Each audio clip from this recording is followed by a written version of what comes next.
नमस्कार मंडळी, ठरलं तर मग या मालिकेच्या आजच्या भागात आज आपण बघणार आहोत अर्जुन आणि चैतन्य हे दोघंही स्टडी रूममध्ये असतात.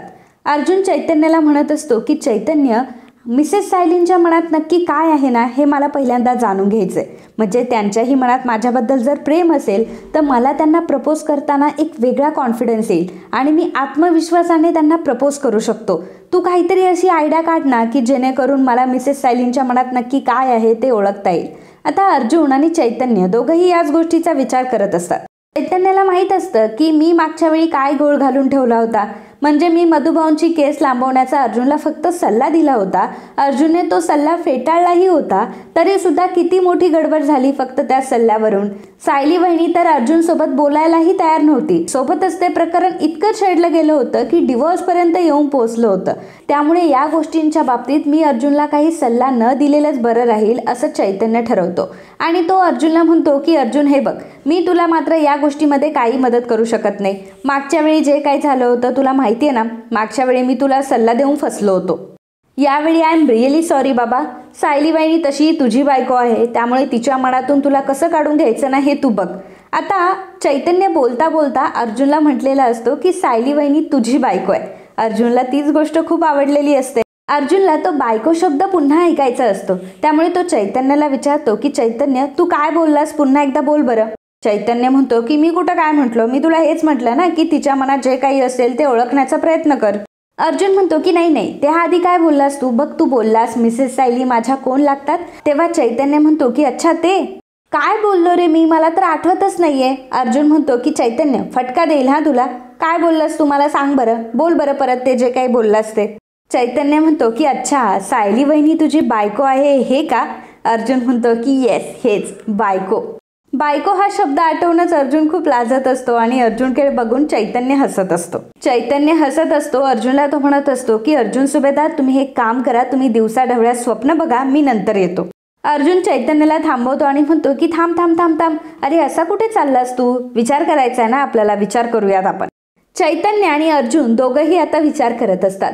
अर्जुन चैतन्याला म्हणतो की चैतन्य काय आहे, तुला अजून काहीच सुचलं नाहीये का.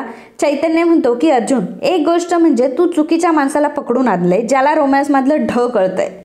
अरे तुला जर रोमॅन्सच्या आयडियाच हव्या आहेत तर तू रोमॅन्सच्या किंगला विचार ना. अर्जुन म्हणतो की कोण, शाहरुख खान. चैतन्य म्हणतो की येस, शाहरुख खान. अरे त्याच्या मूवीज म्हणजे प्रेमाचे धडे आहेत, धडे. कभी खुशी कभी गम, दिल तो पागल है. अर्जुन म्हणतो की दिलवाले दुल्हनिया ले जाएंगे. अर्जुन म्हणतो की तुला त्यातला सीन आठवतो का, जेव्हा सिमरन जात असते आणि राज तिचा टर्न होण्याची वाट बघत असतो. मी पण मिसेस सायलीने असंच काहीतरी म्हणेल की मिसेस सायली, जर तुमचं माझ्यावर प्रेम असेल तर तुम्ही मला नक्कीच होकार द्याल. अर्जुन म्हणतो की बघा. चैतन्य म्हणतो की हो बघा. अर्जुन पुन्हा म्हणतो की बघा. चैतन्य म्हणतो की हो हो बघा. अर्जुन म्हणतो की आयडिया. चैतन्य म्हणतो की नाही, वळून बघा. अर्जुन म्हणतो की नाही चैतन्य, मला आयडिया सुचलीये. चैतन्य अर्जुनला म्हणतो की अर्जुन सुभेदार, तू जर सायली वहिनीला एखाद्या रेल्वे स्टेशनला घेऊन जाणार असेल किंवा बस स्टॉपला घेऊन जाणार असेल ना तर ही आयडिया वर्क होणार नाही, आधीच सांगतो हा मी तुला. अर्जुन म्हणतो की चैतन्य, आपण असं काही करणार नाही. हे बघ, सीन मध्ये जागा नव्हती बरोबर, पण सीन मध्ये काय इम्पॉर्टंट होतं तुला माहितीये का. चैतन्य म्हणतो की सीन मध्ये काय इम्पॉर्टंट होतं मग. अर्जुन म्हणतो की अरे सीन मध्ये सिमरन होती आणि तिच्या हसण्यावरनं राजला कळतं की तिच्या मनात नक्की काय फिलिंग्स आहेत त्या. हे बघ, जसं राजने सिमरनला इम्प्रेस केलं होतं ना तसंच मी करणार. आणि मिसेस सायली हसल्या तर मग फसल्या, आणि याचा अर्थ मिसेस सायली जर हसल्यात तर त्यांचंही माझ्यावर प्रेम आहे. चैतन्य विचारतो की अरे पण मग तू काय करणार आहेस आता. अर्जुन म्हणतो की मी आता एक आयडिया करणार आहे, ते म्हणजे मी एक लेटर लिहिणार आहे. त्या लेटरमध्ये मी लिहिणार आहे की I love you Mrs Sayali. आणि मी ती चिठ्ठी अशा पद्धतीने ठेवणार आहे ना ज्यामुळे ती चिठ्ठी मिसेस सायलींना लवकर सापडेल आणि फक्त त्यांनाच दिसेल ती. आणि जर ती चिठ्ठी वाचून मिसेस सायली हसल्या तर मी समजून जाईल की मिसेस सायलींचं सुद्धा माझ्यावर प्रेम आहे ते. चैतन्य अर्जुनला म्हणतो की आणि समजा अर्जुन त्या जर नाही हसल्या आणि गंभीर झाल्या तर मग काय करायचं. अर्जुन म्हणतो की तर मग काय, तर समजायचं की मिसेस सायलींचं माझ्यावर प्रेम नाहीये. चैतन्य म्हणतो की डोंट वरी, असं काही होणार नाही, मला माहिती आहे तुझा हा कन्फर्म डाऊट नक्की खरा ठरेल. सो आपण एक काम करूया, आपण लवकर चिठ्ठी लिहूयात. अर्जुन म्हणतो की हो हो, आपण लवकर चिठ्ठी लिहायला घेऊयात. अरे पण इथे तर सगळी लॉची पुस्तकं आहे आणि बाकीचे पेपर आहे. अरे लव्ह लेटर लिहायला तर ते अशा रंगीबेरंगी चिठ्ठ्या लागतात ना. चैतन्य म्हणतो की अरे आपण एक काम करूया ना, आपण शोधूयात आणि नाही सापडला तर तुझ्या रूममध्ये बघूया. अर्जुन आणि चैतन्य दोघंही पहिल्यांदा रंगीबेरंगी कागद शोधत असतात ते स्टडी रूममध्ये. मित्रांनो, मला माहिती आहे की तुम्ही आजचा व्हिडिओ लाईक करायला विसरलाय. मी तुम्हाला आठवण करून देते की प्लीज आपल्या व्हिडिओला नक्की लाईक करा आणि आपल्या चॅनलला देखील सबस्क्राईब करा. तुमचा एक लाईक आमच्यासाठी खूप लाख मोलाचा आहे, कारण तुमच्या एक लाईकमुळे आम्ही अजून 10 लोकांपर्यंत पोहोचू शकतो आणि तुमचं हे लाईकच एवढा मोठा बदल घडवून आणू शकतो. त्यामुळे प्लीज व्हिडिओला नक्की लाईक करा. तर इकडे मैपत आणि नागराज दोघंही आता टेन्शनमध्ये असतात. मैपत हा नागराजला म्हणत असतो की नागराज शेठ, तुम्हाला काही हे शोभत नाही बरं का. रोज उठायचं आणि त्या प्रतिमाचं रडगाणं गात बसायचं. अहो, तिला काहीतरी आठवेल या भीतीने 24 तास टेन्शनमध्ये राहायचं. अहो, असं रोज रोज टेन्शन घेण्यापेक्षा आणि रोज रोज मरण्यापेक्षा कायमचा तिचा गेमच करून टाका तुम्ही. एक काम करा, घ्या आणि प्या, असं म्हणून मैपत आता नागराजला दारू पाजत असतो. नागराज मैपतला म्हणतो की मैपत, अरे हे गेम करणं किंवा माणसं मारणं हा तुझा फॅमिली बिझनेस आहे. हा फॅमिली बिझनेस माझा नाहीये. तसंही ती प्रिया अधूनमधून काहीतरी करत असते, काहीतरी खुरापती काढत असते. अरे आजपर्यंत वहिनीला आम्हाला एकदाही किडनॅप करता आलेलं नाहीये. त्यातल्या त्यात ही प्रिया अशा काही गोष्टी करत असते घरामध्ये, अशी काही वागत असते ना की आता दादाच्या मनातून उतरत चालली आहे ती. ज्या दिवशी दादा फक्त लाथ घालून तिला घराच्या बाहेर हाकलून देईल ना, त्या दिवशी मला सुद्धा माझं सामान पॅक करून घराच्या बाहेर निघावं लागणार आहे. मैपत नागराजला म्हणत असतो की नागराज शेठ, अहो तुम्ही कशाला काळजी करताय, मी आहे ना. मी आता तुम्हाला एक उपाय सांगतो, त्यामुळे काय होईल की एका दगडात 2 पक्षी मरतील. म्हणजे बघा, खऱ्या तन्वीची आई सुद्धा उडेल आणि जी खरी तन्वी आपल्याला डोईजड झाली आहे ना, त्या डोईजड तन्वीचं सुद्धा काम होईल. नागराज म्हणतो की नको रे बाबा, तुझे हे उपाय मला अजिबात नको. खरं तर तुझे उपाय म्हणजे जे मेन प्रॉब्लेम असतात ना त्याच्यापेक्षा जास्त भयानक असतात. त्यामुळे उगाचच मला या सगळ्या गोष्टीचं टेन्शन नाही घ्यायचं. या टेन्शनमध्ये मला पडायचं नाहीये. माझ्याकडे अजूनही दुसरी कामं आहेत, त्यामुळे मला तुझे उपाय अजिबात नको सांगूस. मैपत म्हणतो की नागराज शेठ, अहो प्लॅन तर ऐकून घ्या माझा. अहो मी तुम्हाला एकदम सोपा सरळ मार्ग सांगणार आहे आणि काळजी करू नका. हे कोयत्या सूर्य रक्त बिक्त असा काही प्लॅन नाही आहे आपला. साधा सरळ सोपा प्लॅन आहे आपला प्लॅन तर एकदम सोपा आहे. तुम्हाला सांगू का प्लॅन काय आहे? नागराज म्हणतो की सांग. रक्त बिक्त किंवा सूर्या कोयत्यांचा प्लॅन नसेल तर काही प्लॅन असेल तुझ्याकडं तर तो तू सांगू शकतो. मग मैपत आता नागराजला सांगतो की तुमच्या ज्या वहिनी आहेत ना, त्या वहिनींना अशा वाटीभर झोपेच्या गोळ्या द्यायच्या. मग त्या झोपेच्या गोळ्या तिला दिल्या तर मग मात्र तिला जाग येणारच नाही. ती मात्र झोपूनच जाईल, तिला काही सूद राहणार नाही. मग त्याच गोष्टीचा फायदा घेऊन काय करायचं, बेडवरची एखादी उशी पकडायची आणि ती उशी तिच्या तोंडावर ठेवायची. मग उशी तोंडावर ठेवून तिची तडफड तडफड तडफड होईल आणि मग एक क्षण असा येईल की तिचा जीव त्यातून निघून जाईल. आणि हे बघ, उशी गायब करायची. जेव्हा हे सगळं करशील ना तेव्हा उशी मात्र गायब करायची. आणि ती कशी गायब करायची ना हे मी तुला सांगलच. नागराज मैपतला म्हणतो की वेडायच का रे मैपत, तुला सांगितलं ना मला हे असं अजिबात जमणार नाही म्हणून. मैपत म्हणतो की नागराज शेठ, अहो मी तुम्हाला हे सगळं नाही करायला सांगत आहे. अहो तुम्ही ते प्रिया नावाचं जनावर कशाला घरात पाळलंय, त्या प्रिया नावाच्या जनावराला हे सगळं करायला सांगा. हे सगळं प्रिया नावाच्या त्या बावळट बिंडोक मुलीला करायला सांगा. तिचा मात्र तुम्हाला काडीचाही फायदा होत नाही. उलट तुम्ही जे काही सांगता त्याच्या विरोधातच ती वागत असते आणि तिची मनमानी करत तिने आता सगळा खेळ तसाही करून ठेवलाय. त्यामुळे तिला जर तुम्हाला काही काम द्यायचं असेल तर ती आता प्रतिमाच्या जवळ राहते. प्रतिमाच्या जवळ राहून तिला प्रतिमाच्या सगळ्या गोष्टीचा अंदाज आलाय. त्यामुळे हे काम ती व्यवस्थित करू शकते. प्रतिमाची झोपण्याची वेळ, उठण्याची वेळ तिला सगळं काही ठाऊक आहे. प्रतिमा कुठे झोपते काय तिला सगळं काही माहिती आहे. त्यामुळे या गोष्टीचा फायदा फक्त प्रियाच उचलू शकते आणि प्रिया हे काम बरोबर करू शकते. आता तुम्ही नाही म्हणू नका, त्या प्रिया नावाच्या जनावराला तुम्ही कामाला लावा. नागराज म्हणतो की मैपत, याचा अर्थ जर काही खून वगैरे झाला किंवा उद्या जर काही मोठं या बाबतीत काही घडलं तर याचा अर्थ हाच ना की माझ्या अंगावर काही येणार नाही. जे काही येईल त्या प्रियाच्या अंगावर येईल आणि मी निर्दोष सुटेल या सगळ्यातून. मैपत म्हणतो की हो नागराज शेठ, अहो तुमच्यावर कुठल्याही प्रकारचा गुन्हा दाखल होणार नाही. बातमी आली छापून तर काय येईल छापून की लेकीने केला आईचा खून, लेक गेली जेलात, आई गेली ढगात आणि सर्व किल्लेदार दुःखात आणि मग सगळी प्रॉपर्टी तुमच्या घशात. तेव्हा नागराज म्हणतो की मैपत, अरे ऐकायलाच किती बरं वाटतं रे हे सगळं. होईल का रे मैपत असं सगळं? हे सगळं फक्त असं व्हायला पाहिजे, मग एवढी मज्जा येईल ना कामं करायला की बस रे बस. आणि थांब, मी बघतोच ह्या प्रियाला ना मी कामालाच लावतो, कारण तशी ती काही कामाची नाही आहे, उगाच कामं वाढवून घेते त्या दादाच्या नजरेत. आता ती त्या दादाच्या नजरेत अजून ती खाली पडत चालली आहे आणि तशीही तिची वेळ आता जवळ आली आहे आणि ती स्वतःच ती वेळ आणणार आहे की दादा तिला स्वतः घराबाहेर हाकलून देणार आहे. ती वेळ अजून लांब नाही आहे, पण आता लवकरात लवकर आपल्याला काहीतरी करायला पाहिजे की त्याच्या आधीच ही प्रिया जेलमध्ये गेली पाहिजे. प्रिया जर जेलमध्ये गेली तर आपला खूप मोठा प्रॉब्लेमही सॉल्व्ह होईल. आपल्याला तिला मॅनेज करावं लागणार नाही, तिला प्रॉपर्टीमध्ये कुठला हिस्सा द्यावा लागणार नाही आणि जेलमध्ये ती तिचं आयुष्य काढत बसेल. आपला मात्र यातून फायदाच होईल. तर इकडे पूर्णा आजी, अस्मिता आणि मधुभाऊ हे बसलेले असतात. सायली किचनमध्ये असते. आता त्याचवेळी प्रिया आणि प्रतिमा तिथे येतात. प्रिया ओरडतच येते की पूर्णा आजी तू कशी आहेस असं म्हणून पूर्णा आजीला ती भेटते. तेव्हा पूर्णा आजीला ऑलरेडी प्रियाचा खूप राग आलेला असतो, परंतु प्रतिमा समोर असते त्यामुळे प्रियाशी बोलणं तिला महत्त्वाचं असतं. आणि मग प्रियाला ती म्हणते की काल जशी होते तशीच आहे मी.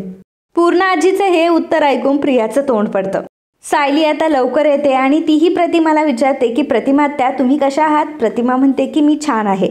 आता प्रियाचं लक्ष मधुभाऊंकडे जातं. प्रिया विचार करते की आता सगळ्यांना दाखवायला का होईना मला या म्हाताऱ्यासोबत नीटच बोलावं लागेल. प्रिया मधुभाऊंना म्हणते की काय मग मधुभाऊ, काय म्हणताय, लेकीचा संसार एन्जॉय करताय की नाही. परंतु मधुभाऊ प्रियासोबत बोलणं महत्त्वाचं ठरवत नाही आणि ते प्रियाशी एक शब्दही बोलत नाही आणि सायलीला म्हणतात की अगं साऊ बाळा, पाहुण्यांच्या चहा पाण्याचं बघ. सायली म्हणते की हो मधुभाऊ. मग सायली आता तिथून निघून जाते. पूर्णा आजी प्रतिमाला म्हणत असते की अगं प्रतिमा, तुला बघून खरंच किती बरं वाटलं आज. तर प्रिया आणि अस्मिता दोघीही आता सोफ्यावर जाऊन बसतात आणि त्यांच्या गॉसिपिंग सुरू होतात. अस्मिता प्रियाला म्हणते की अगं तुला आठवतंय का, मी जेव्हा अर्जुन आणि सायली दोघंही घराबाहेर निघाले होते तेव्हा तुला मेसेज करून सांगितलं होतं. तुला माहिती आहे का ते दोघं जण कुठे गेले होते ते. प्रिया म्हणते की नाही गं, मला नाही माहिती काही. अगं मी माझं काम करत होते ना, मला खूप कामं असतात अगं. अस्मिता म्हणते की हो ना गं, आणि मला सुद्धा गुड वाईब्स कॅफेमध्ये जायचंय गं. खूप दिवस झाले मी त्या कॅफेमध्ये गेलीच नाही अगं. सचिन नसतो ना त्यामुळे कुठे जाणंच होत नाही अगं. अगं सचिन आधी खूप रोमॅन्टिक होता गं. तुला माहिती आहे का, जेव्हा सचिनने मला प्रपोज केलं होतं ना तेव्हा त्याने खूप सारे गिफ्ट्स माझ्यासमोर ठेवले होते आणि त्यातून मला काही गिफ्ट्स त्याने निवडायला सांगितले होते. आता त्याने जेव्हा मला गिफ्ट्स निवडायला सांगितले होते तेव्हा त्यात ना एक बदामाच्या आकाराचं गिफ्ट होतं. आता सायली कॉफी द्यायला आलेली असते आणि सायली हे अस्मिताचं बोलणं ऐकत असते की त्यामध्ये एक बदामाच्या आकाराचं गिफ्ट होतं आणि तो बदाम बघूनच मला कळलं होतं की सचिनचं माझ्यावर किती प्रेम आहे. सायली आता अस्मिताच्या बोलण्याचा विचार करू लागते आणि तीही स्वप्नामध्ये हरवून जाते. तर अस्मिता सायलीला बघते आणि सायलीला म्हणते की आणलीस ना आता तू कॉफी, मग ठेव टेबलवर आणि जा इथून. मग सायली आता तिथून निघून जाते. तर सायली किचनमध्ये आलेली असते. अस्मिताच्या बोलण्याचाच ती विचार करत असते. ती विचार करत असते सचिन भाऊजींचं अस्मिताताईंवर किती प्रेम आहे. ही गोष्ट बदामाचा आकार बघूनच कळली होती. मला सुद्धा अर्जुन सरांना बदामाच्या आकाराचं काहीतरी देता येईल का. पण मग मी त्यांना बदामाच्या आकाराचं काय देऊ, फुगा देऊ का. नाही फुगा नको, मी स्वतः ते काहीतरी बनवलेलं असलं पाहिजे, त्यामध्ये माझी क्रिएटिव्हिटी यूज झाली पाहिजे. त्यांना घरी बनवलेली बिस्किटं खूप आवडतात. मी त्यांना माझं प्रेम दाखवण्यासाठी त्यांच्यासाठी त्यांच्या आवडीची बिस्किटं बनवली तर, आणि तेही बदामाच्या आकारची. सायलीला ही आयडिया सुचलेली असते आणि सायली आता लगेच कामालाही लागणार असते. सायलीने लगेचच आता बिस्किटं बनवायला घेतलेले असतात. अर्जुनसाठी ती बदामाच्या आकाराची बिस्किटं बनवणार असते. सायली किचनमध्येच असते. प्रतिमा सायलीला म्हणते की अगं सायली, मी तुला भेटायला आले आणि तू आल्यापासून किचनमध्येच आहेस, माझ्याशी बोललीही नाही, मला भेटलीही नाही. अगं मी तुझ्या मदतीला येऊ का. तेव्हा सायली म्हणते की नाही प्रतिमा आत्या, मी आलेच, तुम्ही बसा. पूर्णा आजी सायलीला विचारते की अगं सायली, पण एवढं काय करतेयस किचनमध्ये तू. तेव्हा सायली म्हणते की पूर्णा आजी, तुम्हाला सगळ्यांना बिस्किटं आवडतात ना, म्हणून तुमच्यासाठी खास बिस्किटं बनवतीये. मधुभाऊ म्हणतात की अरे वा साऊ बाळा, तुला हे सुद्धा येतं का. तेव्हा सायली म्हणते की हो मधुभाऊ, मला आईंनी शिकवली होती आणि मागे जेव्हा मी बनवली होती ना तेव्हा सुद्धा सगळ्यांना खूप आवडली होती बिस्किट. मधुभाऊ म्हणतात की अरे वा, या घरामध्ये येऊन तू बऱ्याचशा गोष्टी शिकली आहेस तर. पूर्णा आजी म्हणते की हो, पण मागच्या वेळी जेव्हा तू बिस्किटं बनवली होती तेव्हा मात्र तुम्हाला एकच बिस्किट दिलं होतं, कारण का तर त्याच्यामध्ये साखर होती, म्हणून मला मनसोक्त खाऊन सुद्धा नाही दिली सायली तू. सायली म्हणते की आज मनसोक्त पूर्णा आजी तुम्ही बिस्किटं खाऊ शकता, कारण आज तुमच्यासाठी आणि मधुभाऊंसाठी मी खास बिस्किटं बनवतीये आणि तीही साखरेशिवाय. मधुभाऊ म्हणतात की अरे वा, म्हणजे सगळ्यांसाठी वेगवेगळी बिस्किटं. पूर्णा आजी म्हणते की हो सायली म्हणजे भिंगरी आहे भिंगरी. अहो अशी गरगर गरगर फिरत ना ती 1 किलो बिस्किटं सुद्धा तयार कधी करून टाकेल काही तिचं सांगता येत नाही, आणि ते सुद्धा कोणाच्या मदतीशिवाय. विमल म्हणते की सायली वहिनी तर मला अक्षरशः किचनमध्ये सुद्धा येऊ देत नाही, मला साफसफाई करायला लावली त्यांनी. पूर्ण आजी प्रतिमाला म्हणते की प्रतिमा, आता बाई तू जर सांगितलं ना तर आणि तरच आम्हाला साखरेची बिस्किटं खायला मिळतील बाबा. प्रतिमा म्हणते की नाही बाबा, मी मात्र तुमच्यामध्ये अजिबातच पडणार नाही. साठी आणि मधुभाऊंच्या तब्येतीसाठी सायली जे काही बनवेल किंवा जो काही निर्णय घेईल तो सुप्रीम कोर्टाचा निर्णय आहे असं समजून मी मान्य करेल. प्रतिमाचं हे बोलणं ऐकून आता पूर्ण आजी आणि मधुभाऊ दोघंही हसू लागतात. तर आता अस्मिता आणि प्रिया या दोघी विचार करत असतात, या सायलीने मध्ये बिस्किटांचं कुठून काढलं आणि हे बिस्किटं बनवायचं हिच्या डोक्यात कसं काय आलं, चल आपण बघूयात असं म्हणत दोघीही आता डायनिंग टेबलवर जातात. आता डायनिंग टेबलवरनं सायली काय करते ते दिसत असतं. तर सायलीने आता छान अशी बदामाच्या आकाराची बिस्किटं बनवलेली असतात. सगळ्यांसाठी सुद्धा तिने गोड बिस्किटं बनवलेली असतात आणि मधुभाऊंसाठी आणि पूर्णाजीसाठी वेगळी साखरेशिवाय बिस्किटं बनवलेली असतात. सायलीने सगळ्यांची बिस्किटं बनवलेली असतात. अर्जुनची बिस्किटं मात्र खास असतात. लाल रंगाची तिने बिस्किटं बनवलेली असतात आणि तेही बदामाच्या आकाराची.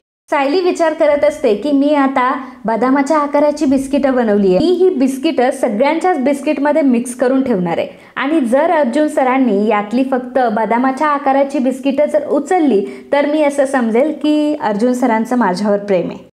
अर्जुन आणि चैतन्य दोघंही आता खाली आलेले असतात. त्यांच्या प्लॅननुसार आता अर्जुनने जी चिठ्ठी बनवलेली असते ती चिठ्ठी आता अर्जुनला किचनमध्ये किंवा कुठेतरी ठेवायची असते जेणेकरून ती चिठ्ठी सायली वाचू शकेल. परंतु जेव्हा ते दोघं खाली येतात तेव्हा खाली सगळेजण बसलेले असतात, म्हणजे प्रतिमा आत्या आणि प्रिया सुद्धा तिथे आलेले असतात. अर्जुन प्रतिमाला विचारतो की हाय प्रतिमा आत्या, कशी आहेस तू? प्रतिमा म्हणते की मी एकदम छान. अर्जुन चैतन्यला म्हणत असतो की चैतन्य आता काय करायचं, आता ही प्रिया सुद्धा इथेच आहे आणि प्रतिमा आत्या सुद्धा आहे, आपण एक काम करूया, लवकर इथून सटकूयात म्हणजे आपलं काम होईल. चैतन्य अर्जुनला म्हणतो की अरे आता तू प्रतिमा आत्या समोर जर असून निघून गेला तर प्रतिमा आत्याला काय वाटेल याचा एकदा विचार कर. अर्जुन म्हणतो की अरे असं काय करतोय, आपण प्रतिमा आत्याला सांगूया ना की आपलं महत्वाचं काम आहे म्हणून. अर्जुन आता प्रतिमा आत्याला म्हणतो की प्रतिमा आत्या, अगं मला ना एक महत्त्वाची केस डिस्कस करायची आहे आणि खूप महत्त्वाचं काम आहे माझं, जर मी वर गेलं तर चालेल का? तेव्हा प्रतिमा म्हणते की हो चालेल, काही प्रॉब्लेम नाही, तू तुझं काम कर. आता सायलीने ही गोष्ट ऐकलेली असते. सायलीने खरं तर अर्जुनसाठी एवढी मेहनत केलेली असते. अर्जुनसाठी तिने खास बदामाच्या आकाराची लाल रंगाची बिस्किटं बनवलेली असतात आणि अर्जुन वरती जात असतो, त्यामुळे सायली अर्जुनला थांबवते आणि म्हणते की अहो थांबा, आणि आता एवढी सगळ्यांसाठी मी बिस्किटं बनवली आहे तर बिस्किटं खाऊन जा.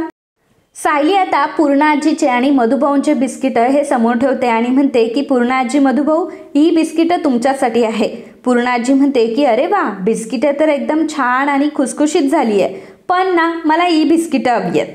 पूर्ण आजीला साखर घातलेली बिस्किटं हवी असतात. तेव्हा सायली म्हणते की नाही पूर्ण आजी, तुमच्यासाठी मी स्पेशल ही बिस्किटं बनवली आहे आणि ही बिस्किटं तुम्हाला खायची आहे. मी तुमचे कुठलेही लाड पुरवणार नाही आहे आणि तुम्हाला मी साखरेची बिस्किटं देणार पण नाही आहे.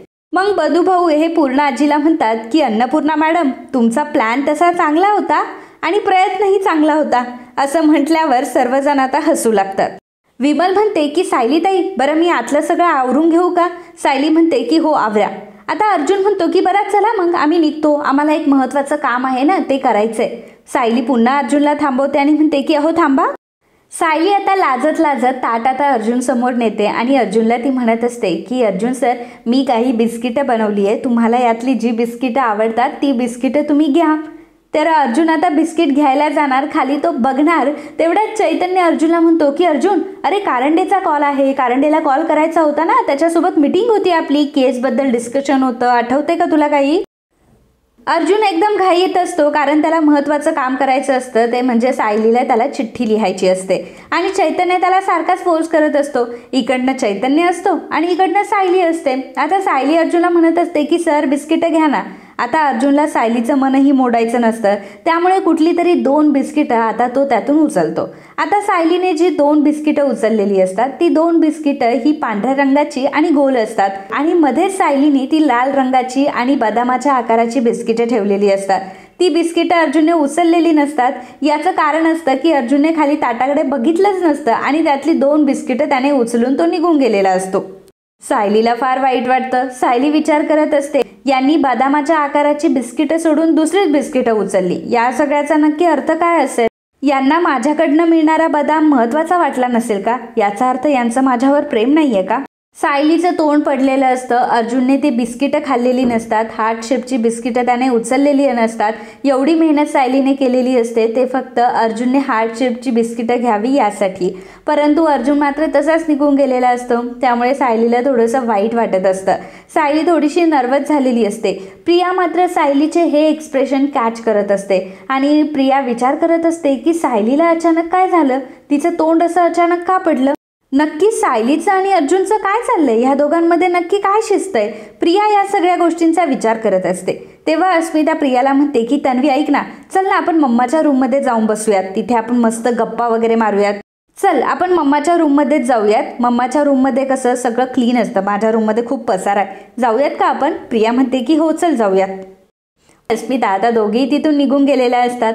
तर इकडे अर्जुन आणि चैतन्य यांचं मात्र खूप स्ट्रगल चाललेलं असतं. विशेषतः अर्जुनचं खूप स्ट्रगल चाललेलं असतं. सायलीला चिठ्ठी लिहायची असते. सायलीला चिठ्ठी लिहायची असते आय लव्ह यूची. आता सायलीला आय लव्ह यू अर्जुनला म्हणायचंही नसतं, फक्त लिहायचं असतं. तरीसुद्धा अर्जुनचे हात मात्र थरथर थरथर करत असतात आणि अर्जुनला आय लव्ह यू सुद्धा लिहिता येत नसतं. अर्जुनने अतिशय घाणेरड्या पद्धतीत आणि अतिशय घाणेरड्या अक्षरामध्ये आय लव्ह यू लिहिलेलं असतं.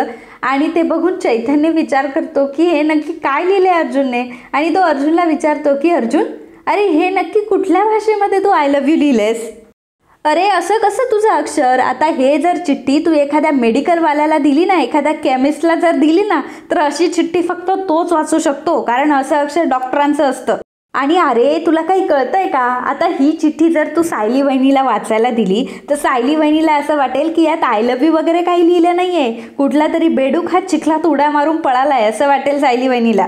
अर्जुन चैतन्यकडे बघत असतो आणि चैतन्यला म्हणतो, झालं का तुझा जोक वगैरे मारून झालं?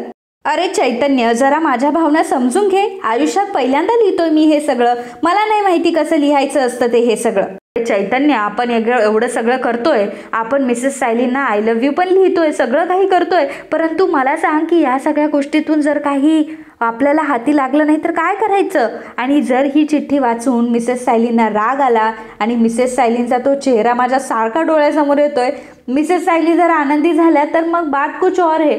पण जर मिसेस सायली जर रागवल्या तर मात्र मी हे सगळ्या गोष्टी कसं काय हँडल करू? मी एवढं कॉन्फिडन्सने लिहितोय खरा, पण याचे परिणाम काय होणार आहे हे मलाही माहीत नाहीये. या सगळ्या गोष्टींचे परिणाम काय होणार आहे त्यातल्या त्यात मला या सगळ्या गोष्टींची सवय नाही आहे. असं कधी कोणासाठी मी लव्ह लेटर वगैरे लिहिलेलं नाही आहे आणि त्यामुळे मला फार भीती वाटते. मिसेस सायली काय रिॲक्ट करतील हेही मला माहीत नाही आहे आणि म्हणून माझे हात खूप थरथरत आहे. मला ते आय लव्ह यू पण काढता येत नाही आहे. अर्जुनच्या ह्या उत्तरावर तर चैतन्य डोक्यालाच हात लावतो आणि आता त्याला काही सगळं सुचण्याच्या पलीकडे असतं. चैतन्य डोक्याला हात लावून बसलेला असतो आणि अर्जुनला म्हणतो की अर्जुन, या गोष्टीवर माझ्याकडे कुठलाही उपाय नाही आहे. तर अर्जुन चैतन्यला म्हणतो की चैतन्य, पण मला एक आयडिया सुचली आहे. एक काम कर ना, तू आय लव्ह यू लिही बरं. म्हणजे तुझं अक्षर कसं चांगलं आहे ना, तुझ्या अक्षरामध्ये मला आय लव्ह यू लिहून दे ना. चैतन्य म्हणतो की अर्जुन, मी लिहू हे लव्ह लेटर? मी लिहू? अर्जुन म्हणतो की हो लिही ना, तुझं अक्षर खूप छान आहे, लिही ना तू. म्हणजे कसं मिसेस सायलीना सुटसुटीत वाचता येईल, मिसेस सायलीना काही प्रॉब्लेम नाही येणार. आणि माझं अक्षर बघ ना कसं आहे, ते खरंच बेडूक चिखलातून उड्या मारल्यासारखं वाटतंय. मिसेस सायलीना काहीच कळणार नाही मी काय लिहिलंय ते. तेव्हा चैतन्य म्हणतो की मी लिहू अर्जुन? अर्जुन सुभेदार, तुला कळतंय का तू कोणाला लिहायला सांगतोय? काही कळतं का तुला? अक्कल आहे का? तुझं लव्ह लेटर मी लिहू का? अर्जुन म्हणतो की अरे लव्ह लेटर नाही, लव्ह चिठ्ठी. चैतन्य म्हणतो की लव्ह चिठ्ठी? हे बघ, तुझी लव्ह चिठ्ठी वगैरे मी काही लिहिणार नाहीये, कळलं? अरे तू तो अर्जुन सुभेदार आहे जे कोर्टामध्ये तुला भले भले लोक घाबरतात, तुला बघून भल्या भल्या लोकांना घाम फुटतो. तू तो अर्जुन सुभेदार आहे आणि त्या अर्जुन सुभेदारचे हात मात्र त्याच्या बायकोला लव्ह लेटर लिहिताना थरथर करताय. सुभेदार, हे तुमच्या पेशाला शोभत नाहीये. अहो तुम्ही खूप मोठे माणूस आहात, असं चैतन्य आता अर्जुनला चढवून देत असतो. अर्जुन म्हणतो की येस राईट चैतन्य, तू बरोबर बोलतोय.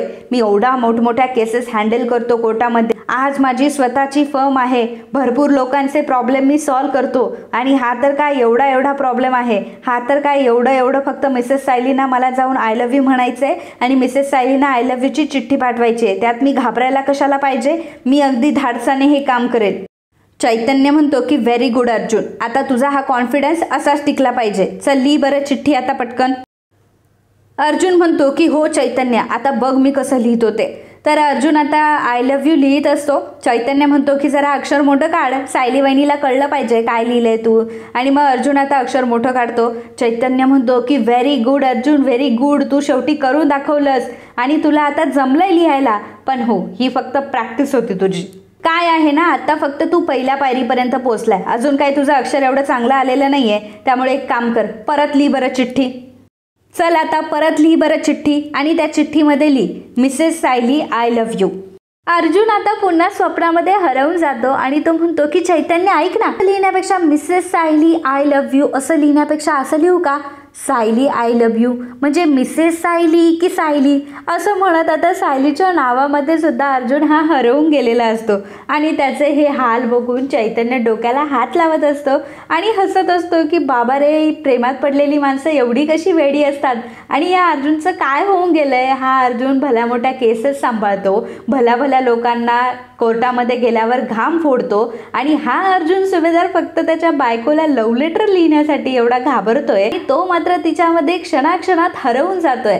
अर्जुनची ही अवस्था बघून चैतन्य डोक्यालाच हात लावतो. आणि मित्रांनो, आजचा हा भाग इथेच संपतो. पुढील भागात आपल्याला बघायला मिळणार आहे अर्जुन आणि चैतन्य दोघंही आता खाली आलेले असतात. काहीही करून त्यांना चिठ्ठी ही सायलीपर्यंत पोचवायची असते. त्यामुळे दोघांची काहीतरी गडबड सुरू असते. आता दोघंही शांततेत कुचकुच काहीतरी बोलत असतात. पर पूर्णाजी हे सगळं बघते आणि मग पूर्णाजी अर्जुनला विचारते की अरे अर्जुन, काय चाललंय तुमच्या दोघांचं आणि काय तुम्ही इतक्या हळू आवाजात बोलताय, जरा आम्हालाही कळू द्यात. तेव्हा अर्जुन म्हणतो की काही नाही आजी, पूर्णाजी काही नाही, अगं आम्ही तर फक्त कॉफीचा मग ठेवायला आलो होतो, बाकी काय नाही. मग अर्जुन हा कॉफीचा मग घेतो आणि किचनमध्ये ठेवायला जातो. आता कॉफीचा मग जेव्हा अर्जुन ठेवत असतो तेव्हा कॉफीच्या मग खाली अर्जुनने ती चिठ्ठी ठेवलेली असते. चिठ्ठीवर सायलीचं लवकर लक्ष जावं अशाच ठिकाणी अर्जुनने किचनमध्ये ती चिठ्ठी ठेवलेली असते, जेणेकरून सायलीला ती लवकर दिसावी. सायली किचनमध्ये काम करत असते. आता काम करता करता करता करता तिला ती चिठ्ठी सापडते आणि मग सायली आता ती चिठ्ठी वाचून बघत असते. अर्जुन आणि चैतन्य दोघंही मात्र लांबून बघत असतात. अर्जुन चैतन्याला म्हणत असतो की चैतन्य बघ, आता मिसेस सायली जेव्हा ही चिठ्ठी वाचतील ना तेव्हा त्यांच्या चेहऱ्यावर एक भल्ली मोठी स्माईल असेल. सायली आता ती चिठ्ठी वाचत असते, परंतु सायलीच्या चेहऱ्यावर आनंद सोडून सायलीला जास्त मोठा धक्का बसलेला असतो असे तिचे एक्सप्रेशन असतात. कदाचित या सगळ्या गोष्टीच्या मागे प्रिया असू शकते, कारण प्रियाला आधीच भनक लागली असेल की अर्जुन आणि चैतन्य हे असं काहीतरी करताय. अर्जुन हा सायलीला लव्ह लेटर लिहितोय आणि सायलीने ते लव्ह लेटर वाचण्याच्या आधीच ते प्रियाने वाचलेलं असावं आणि ते लव्ह लेटर कदाचित चेंज केलेलं असावं आणि त्याच्यावर आय लव्ह यूच्या ऐवजी आय हेट यू असं काहीतरी लिहिलेलं असावं, जेणेकरून सायलीला एवढा मोठा धक्का बसलाय. तर मित्रांनो, आजच्या या भागाबद्दल तुम्हाला काय वाटतं, याबद्दलचं तुमचं मत आम्हाला नक्कीच कळवा. And if you like my video please do subscribe, share and comment. Thank you.